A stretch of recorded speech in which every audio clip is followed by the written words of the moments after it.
உங்கள் எல்லோருக்கும் மகிழ்ச்சிகரமான காலை நேர வணக்கம். விடிந்திருக்கிறதான பொழுது உங்களுக்கு ஒரு உற்சாகமான பொழுதாக அமையட்டும். இன்று புதன்கிழமை 15ஆம் தேதி ஜனவரி மாதம் 2025ஆம் ஆண்டு உங்களுக்கு ஒரு மகிழ்ச்சிகரமான நாளாக அமைய வேண்டும் என்று நான் என்னுடைய இறைவனை பிரார்த்திக்கின்றேன். இப்பொழுது உதயன் பத்திரிகையை நாங்கள் பார்க்க இருக்கின்றோம். உதயன் பத்திரிகையினுடைய தலைப்புச் செய்தியாக 13வது திருத்தத்தில் கை வைக்க வேண்டாம், கடற்தொழில் அமைச்சர் சந்திரசேகரன் தமிழகத்தில் தெரிவிப்பு என்கிறதான செய்தி ஒன்று இடம்பெற்றிருக்கிறது. அரசியலமைப்பின் 13வது திருத்தத்தை தமிழ் மக்கள் தமக்கு கிடைத்த உரிமையாக கருதுகின்ற நிலையில் அதில் கை வைப்பதற்கு நாங்கள் முனையவில்லை என்று கடற்தொழில் அமைச்சர் ராமலிங்கம் சந்திரசேகரன் தெரிவித்துள்ளதாக செய்தி ஒன்று இடம்பெற்றிருக்கின்றது. இதேபோல பயிர் அழிவுக்கு இம்மாதம் இழப்பீடு என்கிறதான செய்தி ஒன்று இடம்பெற்றிருக்கிறது. நவம்பர் மாதம் இறுதிப் பகுதியில் நாட்டில் ஏற்பட்ட வெள்ளப்பேரிடருக்கான இழப்பீடுகள் இம்மாத இறுதிக்குள் வழங்கப்படும் என்று கமநல காப்பீட்டு சபை தெரிவித்துள்ளதாக செய்தி ஒன்று இடம்பெற்றிருக்கிறது. இதேபோல வெளிநாட்டு வேலைவாய்ப்பு 6000 போலி முகவர்கள் தொடர்பாக போலீசாரிடம் முறைப்பாடுகள் என்கிறதான செய்தி ஒன்று இடம்பெற்றிருக்கிறது. அதாவது உங்களுடைய பணங்களை தேவையற்ற போலி முகவரிடத்திலே கொடுத்து நீங்கள் என்ன செய்ய வேண்டாம், ஏமாற வேண்டாம் என்பதாக நான் கேட்டுக்கொள்கின்றேன்.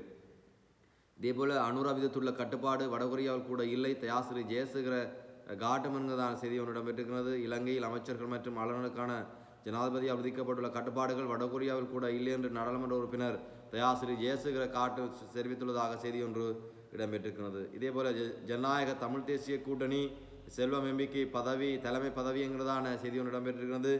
ஜனநாயக தமிழ் தேசிய கூட்டணியின் தலைவராக செல்வம் அடைக்கலநாதனை நியமிப்பதற்கு திட்டமிட்டுள்ளதாக தகவல்கள் வெளியாகியுள்ளன என்கிறதான செய்தியும் ஒன்று இடம்பெற்றிருக்கிறது. இதேபோல சீனாவில் ஜனாதிபதி அனுரவுக்கு மகத்தான வரவேற்பு என்கிறதான செய்தி இடம்பெற்றிருக்கிறது.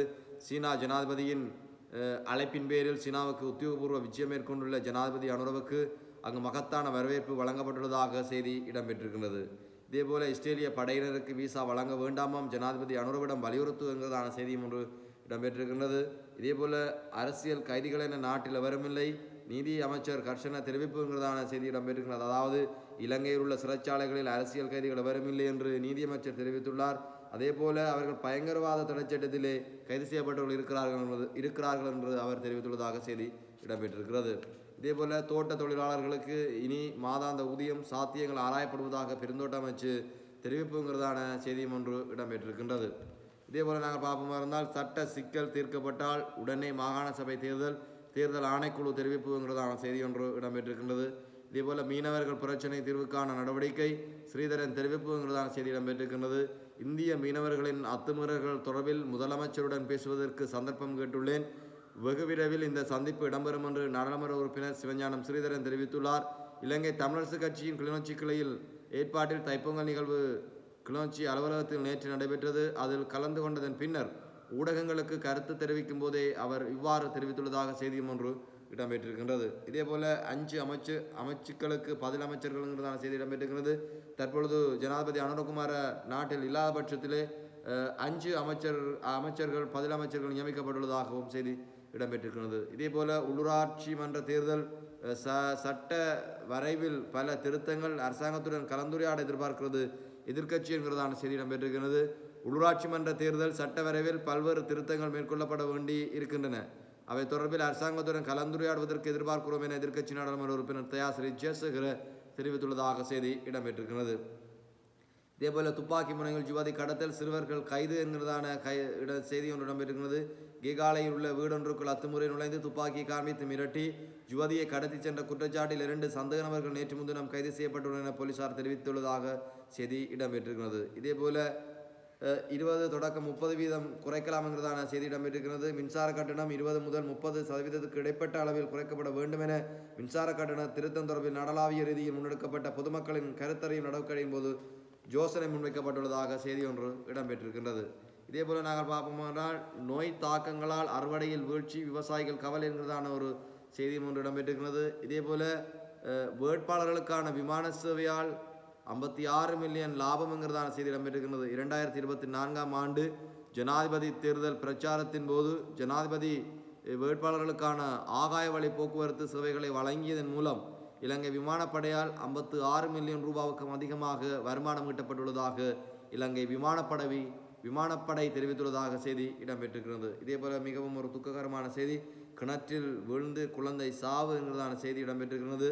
2 வயது பெண் குழந்தை கிணற்றில் தவறி விழுந்து நீரில் மூழ்கி உயிரிழந்த சம்பவம் நேற்று முன்தினம் மட்டக்களப்பு ஏறாவூரில் இடம்பெற்றுள்ளதாக போலீசார் தெரிவித்துள்ளனர். ஏறாவூர் 2ஆம் பிரிவு மக்காமாடி வீதியைச் சேர்ந்த முகமட் ஷகீர் ஜப்ரா என்கின்ற குழந்தை இவ்வாறு உயிரிழந்துள்ளது. சம்பவம் தொடர்பான மேலதிக விசாரணைகளை ஏறாவூர் போலீசார் மேற்கொண்டு வருவதாக செய்தி இடம்பெற்றிருக்கிறது. இதேபோல சிறுமி துஷ்பிரயோகம் தம்பதியர் கைது என்கிறதான செய்தி இடம்பெற்றிருக்கிறது. முல்லைத்தீவு புதுக்குடியிருப்பு பகுதியில் சிறுமி ஒருவரை வைத்து பாலியல் தொழில் நடத்தி வந்த குற்றச்சாட்டில் குடும்ப பெண் ஒருவரும் அவரது கணவரும் கைது செய்யப்பட்டுள்ளனர். கிளிநொச்சியைச் சேர்ந்த 14 வயது சிறுமியை